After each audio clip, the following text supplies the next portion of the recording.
Yosh! Aujourd'hui, je vais parler des références et easter eggs dans mes animations et à la fin, on se retrouve pour parler du changement sur ma chaîne.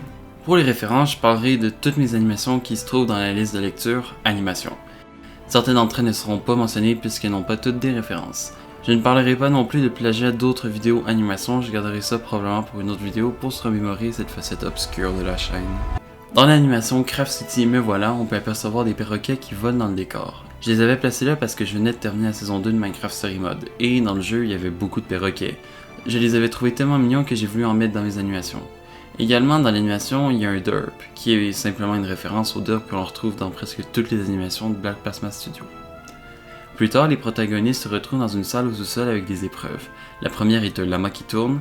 Quand le lama est de dos, les personnages peuvent avancer et quand le lama les observe, ils doivent faire la statue. L'épreuve, c'est une référence à un jeu vidéo qui était sorti sur la Wii et que je jouais beaucoup quand j'étais jeune. Green light, go! Red light, stop! Dans l'animation Murder Infection, l'esprit qui infecte Derp est le skin d'un des antagonistes d'une animation de Black Plasma Studio. Dans l'animation Miam un cochon, les statuettes sur l'étagère font référence aux statuettes dans le studio des animations de Black Plasma Studio.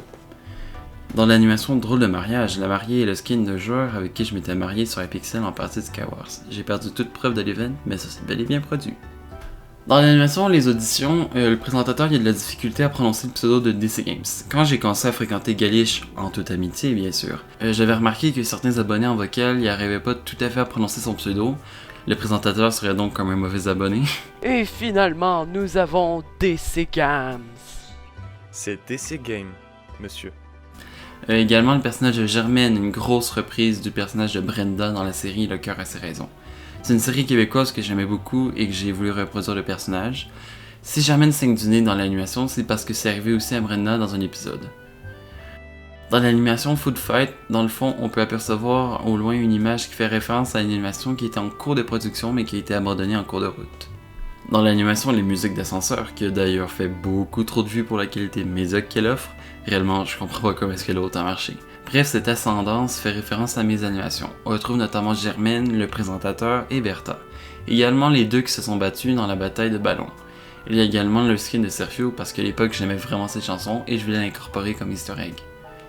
Dans l'animation Cookie Time, on retrouve notre magnifique Bertha pour une animation dédiée à sa cuisine. J'avais oublié comment est-ce que j'avais imaginé cette animation avant l'écriture de la vidéo, puis je me souvenais comment est-ce que Cookie Time est né.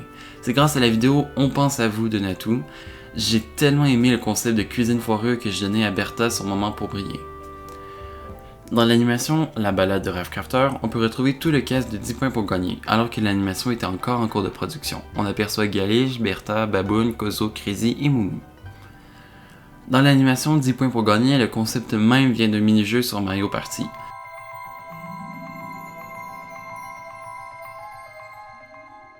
Même avec tout le temps qui s'est écoulé entre les auditions et 10 points pour gagner, le présentateur n'a réussi toujours pas à prononcer le pseudo de DC Games. Également, le DC Games qui apparaît à l'écran a un skin de prisonnier et sa plaquette d'identité fait référence à son pseudo Discord quand j'ai fait l'animation. Son pseudo a changé pour Galish entre temps, mais les 4 nombres sont toujours les mêmes que l'on retrouve sur son profil Discord. Quand le RAF réalisateur apparaît avec son script, on peut apercevoir le RAF au fond tenir lui aussi sa copie du script. C'est pas une référence mais personne ne l'avait remarqué, alors je me suis dit que je devais vous éclairer. Également, quand le présentateur dit « Ah », c'est une référence à Denis Brognard et son célèbre « Ah », et c'est pourquoi il apparaît en fond. On passe à Moumou et son humain, La Banque. Le nom est directement repris de Roger et ses humains qui est la série créée par Cyprien. Pour l'anecdote, je comptais écrire 10 épisodes et les diffuser un à un après l'autre pour ensuite clore la série, mais par manque de temps et de motivation, j'ai perdu le goût de continuer en partageant un seul épisode à moitié achevé. Les gens ont demandé une suite et Kozo a même avoué qu'il appréciait enfin Jas et Moumou grâce à cette animation. Ça m'a donc donné l'envie et la motivation de continuer à exploiter cette série-là. Pour en venir aux références, cette animation est une grosse référence à Fort Boyard. Pour tout vous dire, à l'époque j'étais builder sur le serveur Minecraft de Galish qui n'est jamais sorti, et l'un des jeux du serveur aurait été du Fort Boyard. C'est alors que j'ai découvert l'émission et que j'ai regardé quelques épisodes, et un épisode qui m'avait particulièrement marqué c'était celui de la banque. Donc il y avait un participant qui devait s'infiltrer pour voler une clé, et ainsi l'animation reprend à peu près le concept et aussi le décor. Dans l'animation Un Moumou ou un sort, le Kozo vengeur de la mort qui tue fait son apparition. Cette scène fait référence au court-métrage de Galish qui sortait quelques heures après mon animation. Également plus tard, il y a l'apparition de Kozo de Crazy dans la maison hantée qui fait référence à Les Crimes de Manrock, animation qui sortira des mois plus tard. Il y a quelques années, Galish avait une pancarte pour la Paris Games Week et donc j'ai voulu faire une ref en faisant une pancarte Freeox dans mon animation. Également, on voit Suzukeru qui tombe pour la première fois dans les animations sur le sol. J'avais trouvé ça drôle qu'il tombe et donc j'ai décidé de faire ça pour l'animation et ça reviendra plus tard. Dans l'animation, le Moumou qui a sauvé Noël, la plaque d'immatriculation du traîneau n'est nulle autre que Bertha. Également, au-dessus du lit de rêve se trouve l'affiche des Crimes de Manrock. Dans l'animation, évitez d'aller danser chez les autres, on peut apercevoir sur la toilette un personnage qui danse, le même personnage qui était aux toilettes dans ma première animation.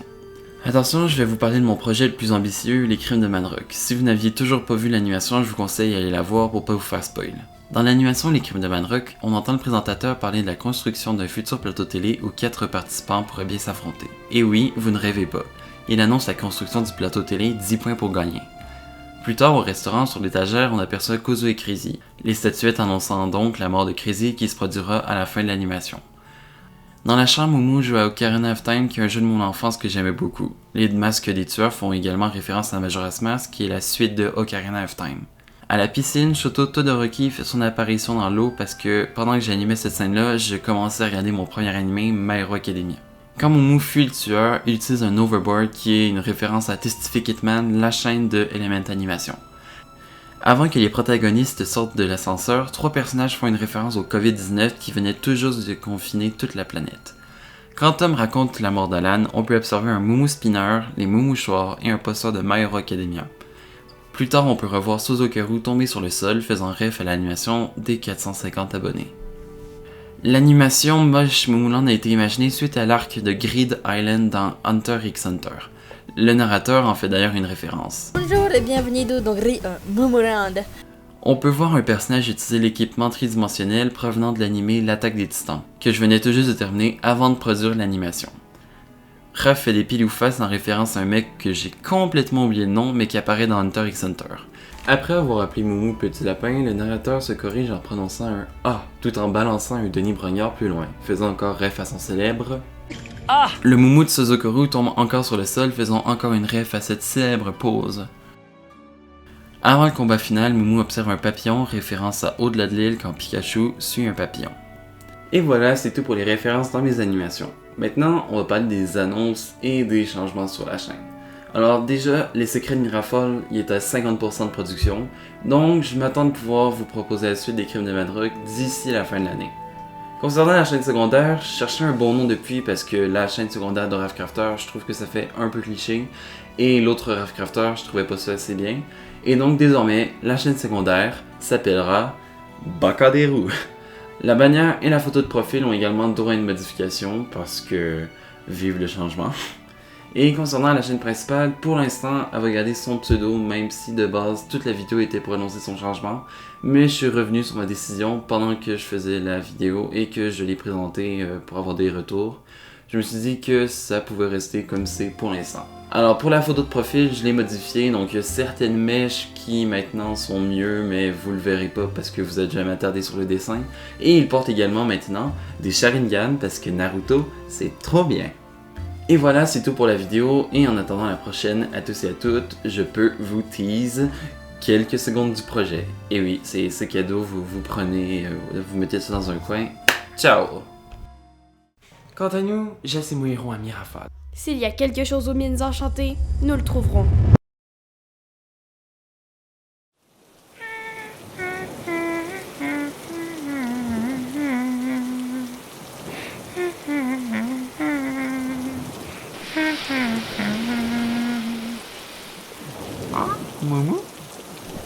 Je commençais à me dire que je ne te reverrai jamais.